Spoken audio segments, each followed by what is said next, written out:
Hello everyone, welcome back to our channel. In today's video, I'm going to show you how to deposit money in Phantom Wallet. So for this purpose, first you need to open Phantom Wallet at your browser. Once you open Phantom Wallet, then here what you need to do, just click on Receive button. Once you click on Receive button, then this type of page will pop up on your screen. Here I want to deposit money for Ethereum, so here I just copy the code of Ethereum. For copying the code, here you have this option, just tap on it and you can see your code is copied. Then next what you need to do, just go to Binance. Then go to wallet and in wallet option just go to spot button. Then this type of page will appear on your screen after tapping on spot.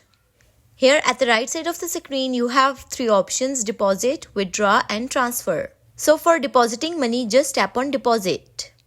So this is the easiest and simplest way to deposit money in Phantom Wallet. If you found this video helpful, leave a like on our video and do subscribe to our channel. Don't forget to press bell icon and leave a comment. Thanks for watching.